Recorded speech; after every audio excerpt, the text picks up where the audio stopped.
you feel like you married the wrong person. That's not uncommon. That happens a lot in church. But I say this to you, as long as a person is not putting their hands on you, they're putting their hands on you, you need to inform somebody. As long as a person is not jeopardizing your health, going out here, sleeping around and committing adultery and then bringing stuff home to you and all of that, there's a grace that God will put on your marriage, but there's some things that has to happen. Most folk get married out of order. Most folk get married without the proper counseling. Most folk do.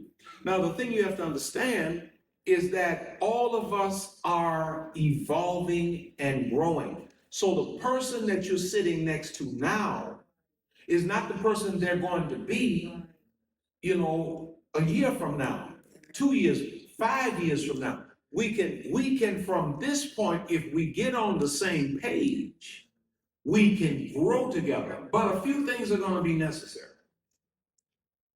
You're going to have to shift the culture where you stop sweeping stuff under the rug, because a lot of you are being wounded by your spouses, and you just sweeping it under the rug, and then it comes out in blood. Pastor was talking about it last night. The stuff you're arguing about really has nothing about the beans that was on the stove. It's about stuff y'all been sweeping under the rug for the last 5 years. You got to stop sweeping stuff under the rug.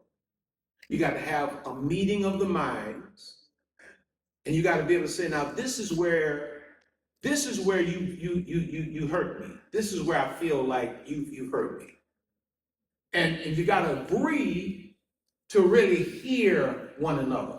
No defensiveness. You cannot save a marriage if you're defending. I got to be able to hear, because I can't tell her what she's feeling. Right. I can't tell her how my behavior impacts her. The way my behavior impacts her is her experience. I got to be able to hear that. I got to be able to absorb that. I got to be able to pray about that. I got to be able to prioritize the will of God. I got to be able to prioritize my marriage. And I got to get above my pride and my ego. And I got to say, babe, I'm going to work on this. What do you need me to do first? And then she has to hear me, because it's not a one-way street. Yeah. And she has to hear me, and she has to do likewise. And if we can begin to work on growing together, you can save this thing. Yeah. Because a lot of marriages are toxic. You're toxic because of the example you had in terms of how you saw your mom and your dad interact. You brought that stuff into your marriage, or the examples you didn't have. Or watch this. Some of y'all are getting counsel about how to handle your husband from your girlfriends who don't even have a boyfriend. Wow. You got a whole first lady here that's successfully married. You ain't never asked her nothing about marriage. You riding up down the street, you on your job, getting counsel from your girlfriend who secretly wants your man anyway. Watch out. Never tried to trip me there.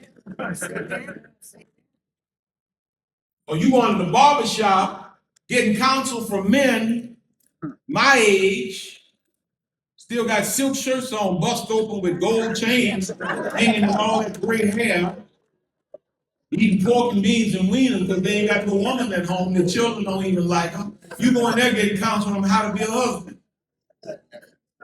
When you got a whole pastor here who's successfully married. I'm saying this to you, there's no such thing as it's hopeless for your marriage. It may be a toxic environment right now. You gotta sit down, and you may need to sit down with these counselors, so y'all can begin to figure out, where am I missing it? That's what Pastor was talking about. Therapists can help you unpack stuff that you are not presently seeing. You can see where your part in the dysfunction is. She can see where her part is. And then they can give you a strategy on how we can circumvent all of the dysfunction and then come back to a place of healthy growth and rebuild a better and brighter future together. But there's no such thing as it's hopeless. But both of y'all got to really be married. Not just on paper. You got to be committed to your spouse. You ain't got to like them. You ain't got to like them to love them. You ain't got to like them. First lady said last night, maybe happily married, unhappily married, whatever, just come. If both of y'all are committed to the marriage, and both of y'all are serious and you have respect for one another, and you will follow the leading of God and wise instruction, you can save your marriage. And watch this. You can break the generational curse that has lived in your family for generations. And your children can see you become a successful marriage. Some of your children have watched y'all to this point. Let them watch y'all transform.